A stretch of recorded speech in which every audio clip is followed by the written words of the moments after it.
No mai, haere mai. Welcome to 3 News. There are concerns parts of the lower South Island could run out of water after yesterday's ferocious winds damaged a number of water plants. Clutha joined Southland in declaring a local state of emergency today with a water conservation notice in place for the whole district. Power and communications outages have left many communities isolated and facing an enormous clean-up job. Thousands of homes are also without power in Otago, Wairarapa and North Canterbury, where one local said it felt like a tornado had hit. Here's senior reporter Juliet Speedy with the latest. These enormous trees and culvert are no match for the 180-kilometre winds that arrived. Just absolute gale force, like thought the house was going to get blown away. And this is what we woke up to. The big clean-up across North Canterbury is now underway after gale force winds ripped through communities. It was very scary. It was like a tornado hit. So it was pretty horrendous for a moment there. About half an hour, it was pretty full on. Neville Stills petrol station was taken out. We had sort of flying missiles from the subdivision fences back next door. They all let go and they hit the sky, and one took the top of the fascia of the garage out and went through the back wall and through neighbours' fences. He says it's very lucky no one was hurt. I've been here 32 years, so I've never had anything like it here. Yeah, there's a fair bit of damage around town. There's a house lost its roof around Dorset Street, I think. A lot of trees down. Thank goodness no one hurt because everyone stayed inside. It came from over there. This resident lost her fence. The fencing went and it was like cardboard flying around, and it was coming towards my house, and it lifted up over the top of the roof, and then I heard a crash. Another piece went through my window. The town's famous hot pools hoping to help the recovery today. We really want to support our community and the visitors in town, so we're offering $5 a day today. All of our community and the tourists and anyone else that's here is welcome to come down. We've got our generator running, so we're charging up phones, we've got access to power. The wind tore through the small settlement of Wairarapa. The wind was just so strong. I've never seen anything like it. It was blowing so badly, and we were actually watching the trees, hoping they weren't going to go, but they've gone. Further south, a state of emergency was declared today in Clutha and Southland after they were hit far harder than forecast. The comments that I'm getting out there is they've never seen winds like it. Southland farmers are badly impacted, many still without power, communications or the ability to milk their herds. There's a lot of farmers out there that are stressed at the moment because they can't milk the cows. And having stock-proof secure fences as well is also a big issue with trees down on fences and so on. So there's a lot of repair work and tidy up that needs to happen.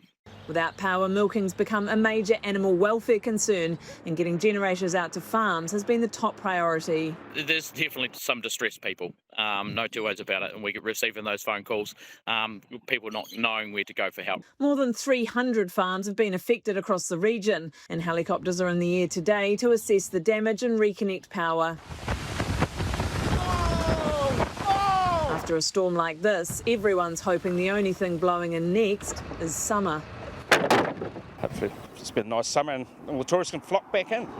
But with power and cell coverage still out for many, it'll take a while before life in parts of the south feels settled again.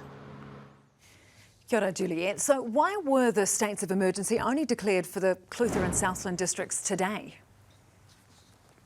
Well, Sam, it was only in the cold light of day that they could really survey the damage in these two districts, and there are now huge issues with power outages, communication outages, water shortages, stock welfare, and some rural farming communities now completely isolated. Now, in Clutha, they are recommending if people don't have power or water that if they can, to head away for the long weekend while those services are worked on. They're saying if there are any issues with services that people don't think are realised, to call the council, and of course, if it's an emergency, to call 111. Look, this is not the Labour weekend, not the long weekend anyone wanted or planned for, but these communities around the South Island are close-knit. They are digging in deep to work through and help each other through what's been an enormous spring storm. Indeed. Juliet, thanks so much.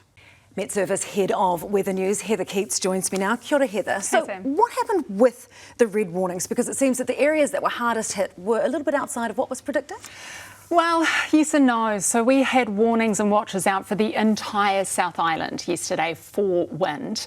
And we had those red warnings in place for where we had the highest confidence of the most severest wind. And the thing with warnings is it covers a really large area, right? And we're expecting gusts of up to 140, 150 kilometres an hour. And that's what we got. However, for those in Christchurch, say if you're in the CBD, it wouldn't have felt that bad. But then you only needed to go up to the Port Hills to experience gusts of over 130 kilometres an hour. So they were there, the winds were there, we were forecasting for those wind strengths, and it did hit the entire country. Is wind particularly difficult to forecast? Yeah, the impacts of wind are really challenging to forecast because it completely depends on your environment, what the trees and the ground surface is able to cope with, and even subtle differences to the way that the wind, the direction as it hits your house, that will have a different impact on your roof, the way that the fence line is set. You only need to be in the Wellington CBD to be walking through buildings to understand how the environment changes the behaviour of wind. So impacts from wind are really difficult to forecast. OK, let's have a look at Southland. It is now in a state of emergency. People down there saying that this is the worst wind that they have ever seen. So what is the current situation there? So it's still a little bit breezy. There are still some gusty westerlies at play, especially tomorrow afternoon, but things are much calmer. However, it's not going to stay calm. So there's a couple of good days where recovery can happen, but we are expecting another severe system to sweep through on Monday, and so that will have an impact there, and they're expecting snow down to low levels too. So when you get snow, you can expect further power outages, and when you're already in recovery mode, it could be a long couple of days. OK, so you're talking about another severe weather system moving in. We've got the long weekend ahead of us. Who is in the firing line with that weather system? Yeah, so tomorrow's looking okay, still breezy, still westerlies, a few showers here and there, but nothing compared to what we've had. Sunday, again, stronger winds, but again, still okay. But Monday's going to be rough. So we've got another complex area of low pressure, a trough moving in from the Tasman Sea. We are expecting widespread, significant nor'west gusts again. We've got this westerly flow too, and we've got overrunning happening, so we've got snow down to low levels and heavy rain.